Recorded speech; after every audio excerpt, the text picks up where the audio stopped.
Maybe the person is having hallucinations or is delusional, but it's not the whole story. Explore alternatives. What are some other stories that aren't being told? Exceptional experience is PSI, PSI. That just means like paranormal experience. A more humanistic approach would be to call it exceptional experiences. These are just anomalous experiences that people have that normal science can't explain. How do we know if we're actually having an exceptional experience or we're creating it in our mind because we really want to see something?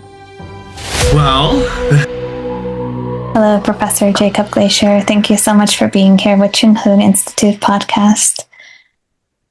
Jake, you are doing so many things with University of West Georgia, California Institute of Integral Studies, your research in paranormal activity, parapsychology. I can't even begin to describe. I mean, it just blows my mind. And I just remember taking a class from you before in consciousness studies. And the amount I learned, I think I would need years to unpack and integrate. So can you tell our audience a little bit about who you are, the work you do? Yeah, thank you, Suchandra. It's a pleasure to be here. I'm so happy to have this conversation with you. And yeah, a lot to say. I mean, I am an assistant professor of psychology at the University of West Georgia, where my research program, I specialize in critical psychology or critical theory, and I interface that with exceptional experiences. So that can include anomalous or paranormal phenomena, but also transpersonal experiences as well. So, to your point earlier, just about sort of, all these different balls that I'm juggling, a lot of these experiences overlap, right? So I think it's important to take, sort of a pluralistic, perspectival kind of approach and use these disciplines that are allied and are friendly with each other, right? Like transpersonal psychology, like humanistic psychology, like critical psychology, right? And use all of them to sort of understand what does it mean to live a good life? What does it mean to kind of infuse mindfulness into our society? What is that going to look like? How do we do that? So I think just looking at it from sort of an ecological or holistic perspective seems really helpful for me.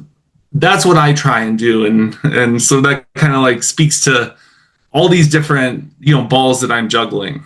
How do these various forms of psychologies actually meet one another, though? I mean, critical psychology, it's kind of more Eurocentric, right? We have transpersonal that just mixes everything. Parapsychology, maybe they question. So how do you make this all work? And especially in a public university setting? You bring up good points. I mean, it's a challenge. So there's a famous post-structuralist philosopher, Deleuze, who advocates and talks about looking at points of connection in creation versus critique or destruction. So I think that seems kinder and more helpful to me, to look at the ways that these psychologies interface with each other, the way that they complement and supplement each other versus their differences. That's not to say there are not differences. There are differences, but take, for example, humanistic psychology. Towards the end of his life, Maslow talks about peak experiences. There are clear resonances with transpersonal experiences when we talk about that. So, transpersonal psychology kind of grows out of humanistic psychology. Critical psychology brings in a framework to try and situate and understand the way that, let's say, paranormal experiences have been stigmatized or discounted in the academy or in the general population. Right? Why people have exceptional experiences. People experience strange things. Okay. So what explanation do we apply to that? Right? If we're taking like a normative psychiatric approach, well, maybe the person is having hallucinations or is delusional, so on and so forth.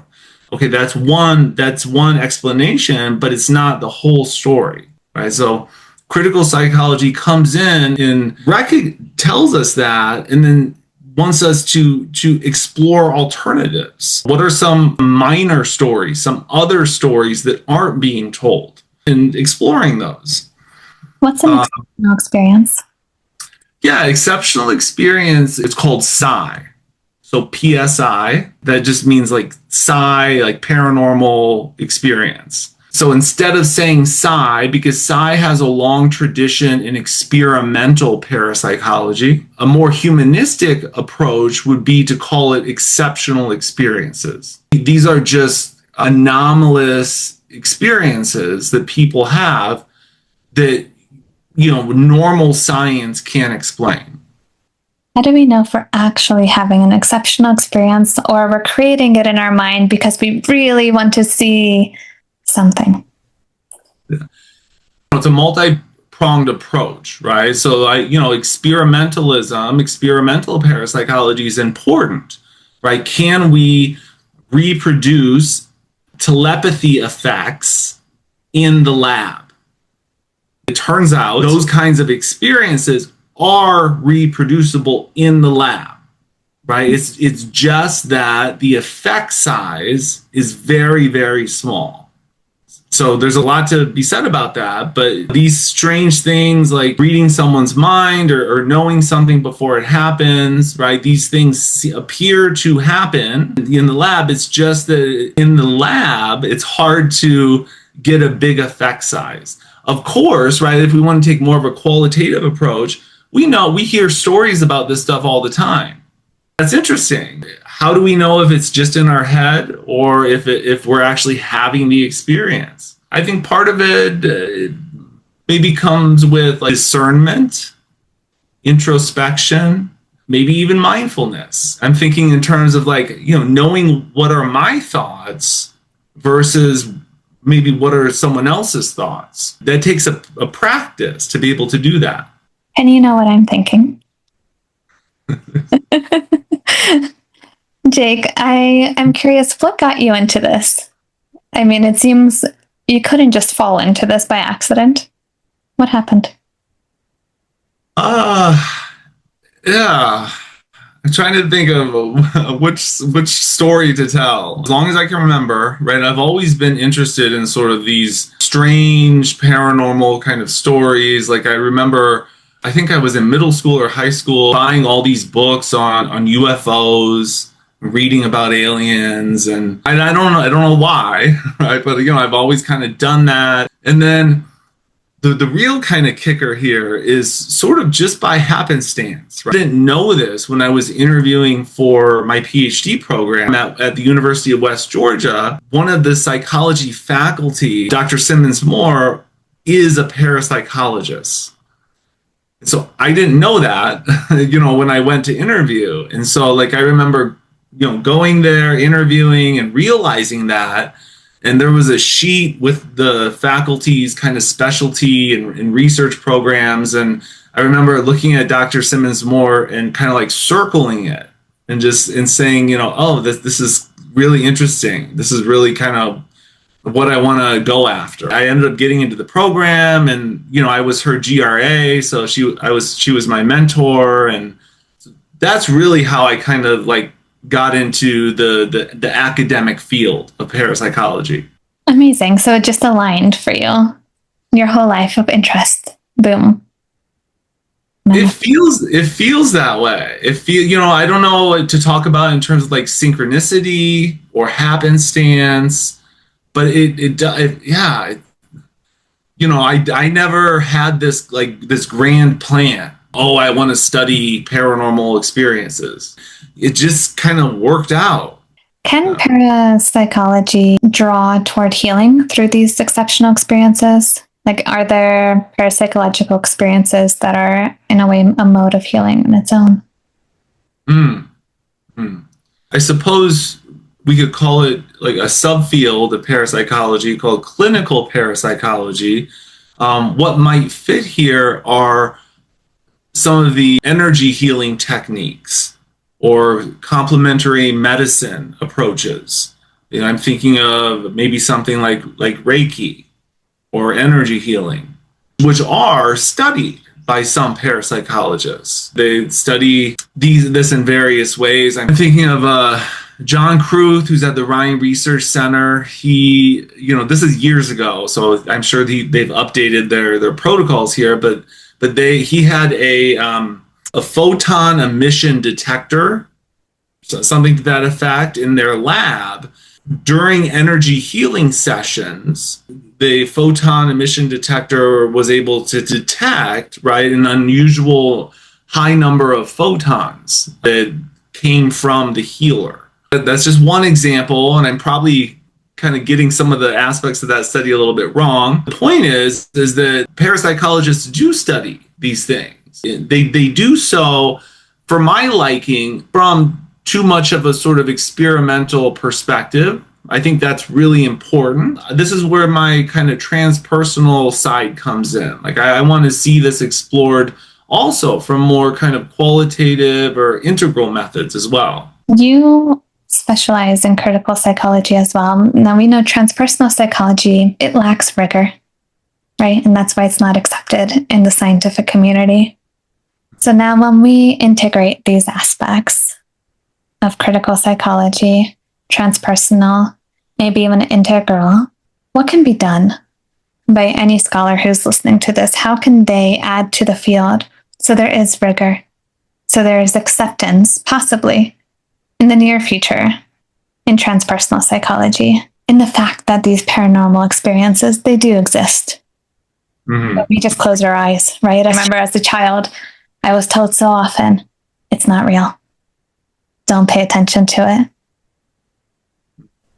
Say more. The first thing that comes to mind is some of critical psychology emphasizes social justice. So linking these things in transpersonal psych, right? How can this help people? How can it make a more just society, right? How can this create better opportunities, equality, and human flourishing? That seems like a really good approach to take as well. In addition, I'm in the middle of writing a chapter for a book on parapsychology, and I'm interrogating the very notion of science. So I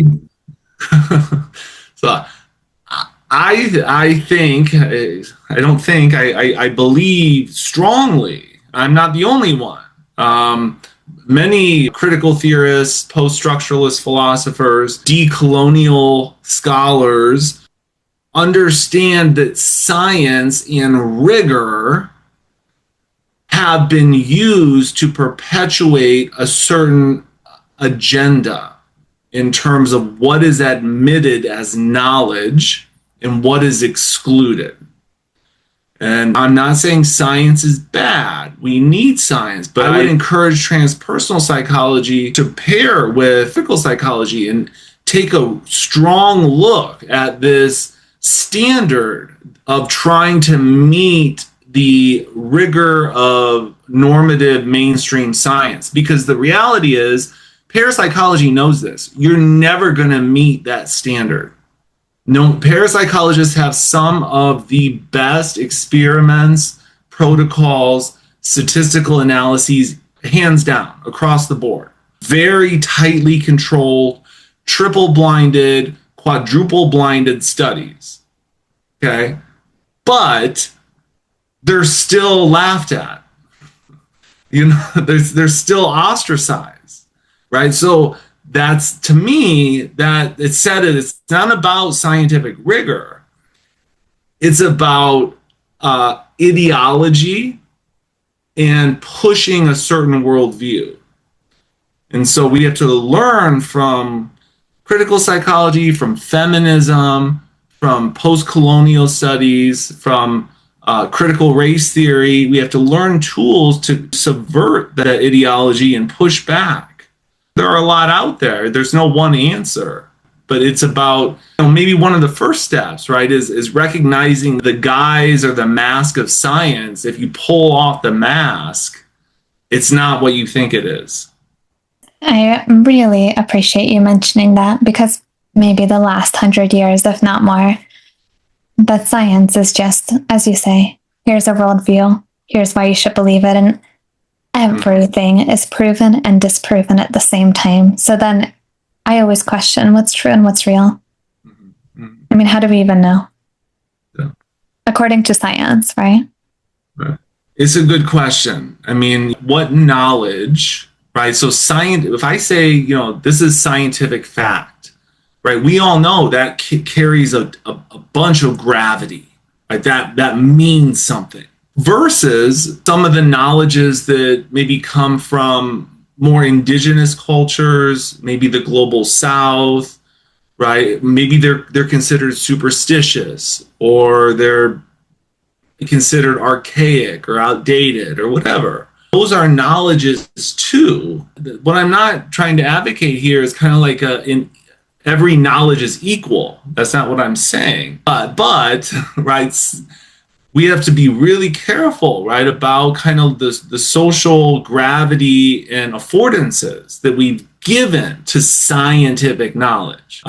It's caused real trouble around the world and continues to cause real trouble in certain ways. So, yeah, a kinder, more contextual, less violent approach to how we understand knowledge. And in this chapter of your book, I remember before our conversation, you mentioned something about rethinking disciplinary boundaries. How does this connect? And how can people have these boundaries, I would say, of discernment? Sort of like identity. The ego loves to identify with things. I am a professor. I am a son. Those are almost like reflexes for the ego. And so, having a discipline, right? I am a psychologist. Yes, I'm a psychologist, but, I'm also critical of psychology. Right? I think psychology has problems in a lot of ways. And I like to have my identity more dispersed, more liminal. I pull from transpersonal, from critical. So I think that's a strategy. Felix Guattari, who was a psychoanalyst and a post-structuralist philosopher, he had this notion of what he called transversality, which in some ways just means pulling concepts and ideas from all these different disciplines and bringing them together to create something new. So borders, boundaries are a problem in some way. They can kind of lead us to ossify or not. They don't challenge our thinking. So if we're able to be more dispersed and be unafraid to go beyond our comfort zone, right, I think our thinking, right, our creative process is going to bear more fruit. Yeah, and this is so interesting, especially in academia, because in academia, we're taught, hey, get into this box and stay there or else. So how do we get out of that box in a way that's still not compromising the academic quote unquote structure, and maybe even reforming the structure, even subtly? Because now we see more and more young people don't want to go to academia. They don't want to study. And I theorize that it's because of the box. They don't want to be stuck. So what can academia do? Ooh, it's challenging. I think things are changing. I'm thinking of sort of easier access to knowledge, easier access to education, that aren't behind these kind of privileged walls. Like, do I have enough money to attend college, right? Or are my test scores up to par? Or so things are becoming kind of more networked and more accessible. I think what academia can do is to make the knowledge it produces and the services it provides more accessible, more equitable to people, and that's going to attract others, right, to the academy. Right? And I think you're right to suggest that even just the political rhetoric now, right, is very anti-academic. So there is this shift. So I think the university needs to evolve, and we need to sort of partner with more kind of grassroots local communities and institutions, right, and collaborate. Right, I think collaboration is so powerful and so important because it breaks us out of the power structure that is in the hierarchy. Right, so if we can kind of like diagonally collaborate across different disciplines, we're not subservient to the power of psychology. In a way, that would actually manifest the true power of psychology, right? Freedom of mind, open mind. Mm-hmm. Mm-hmm. So I've heard this word thrown around. What's psychological normativity? Is there a connection here?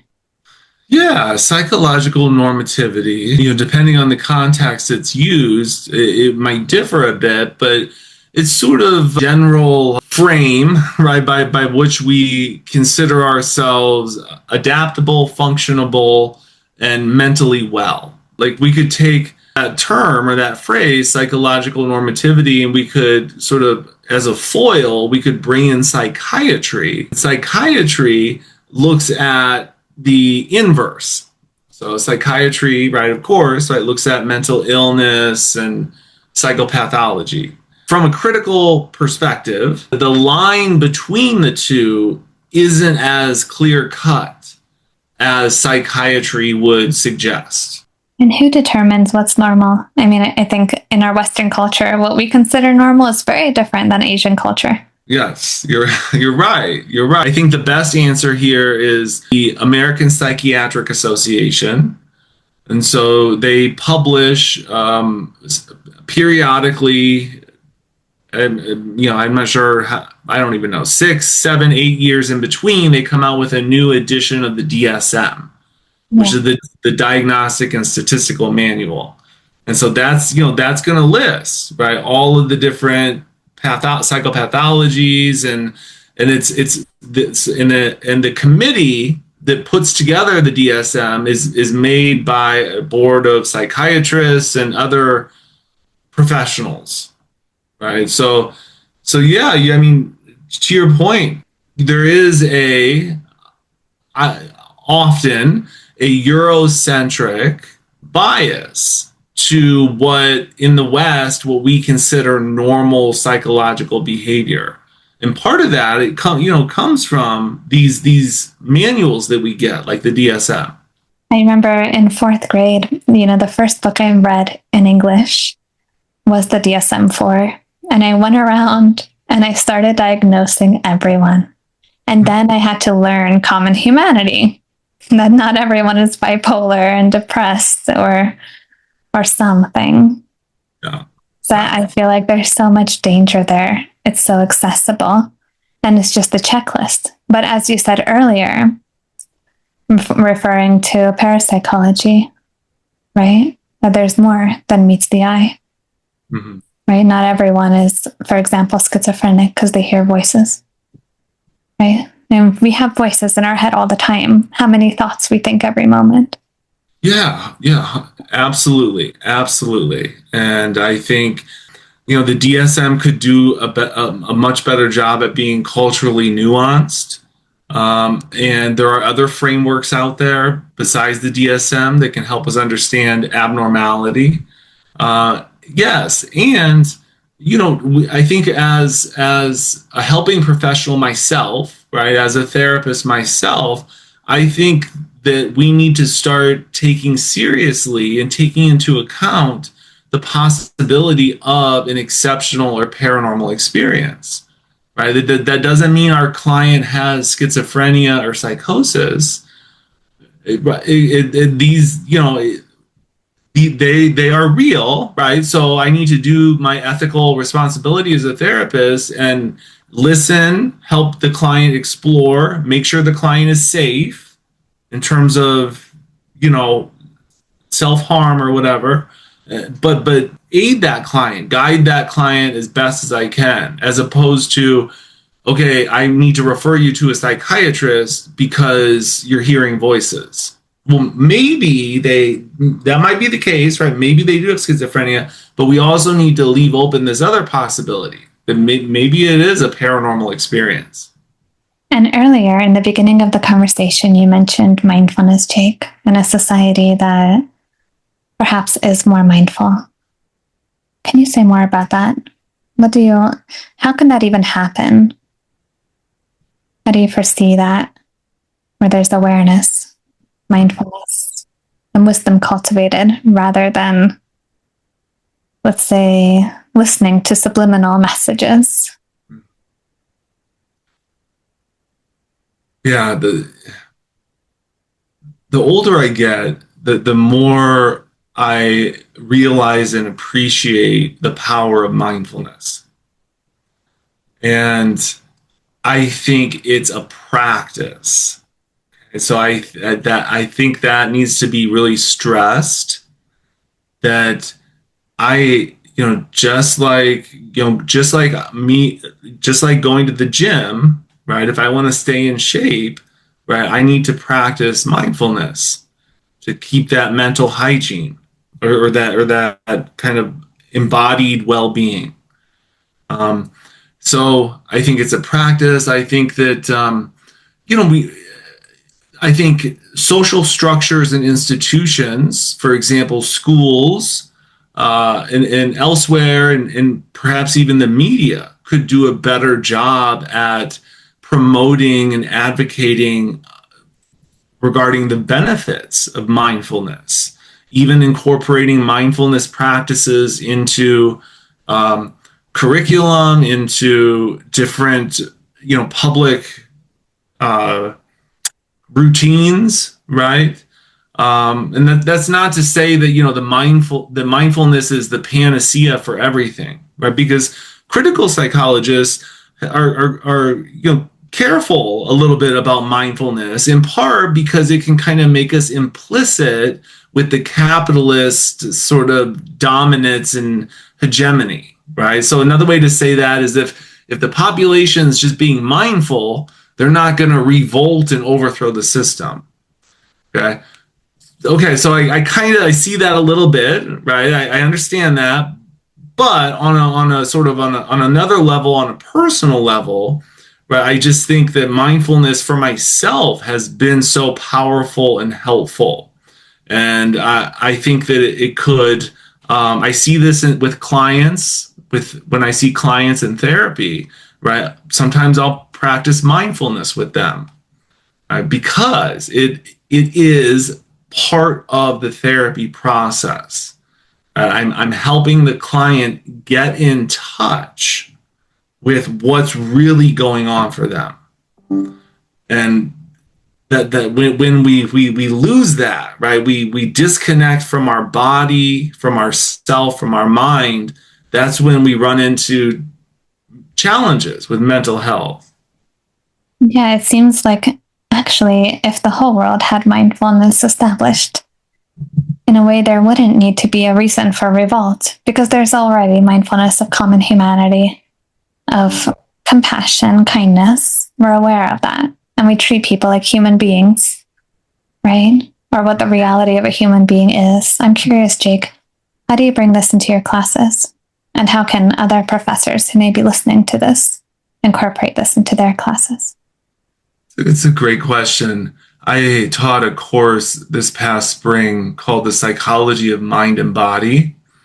And I had my students take turns leading a contemplative practice of their choosing. And so, that could be a mindfulness practice or a guided meditation. I had one student lead a session on Tai Chi. So there are a lot of options out there, right?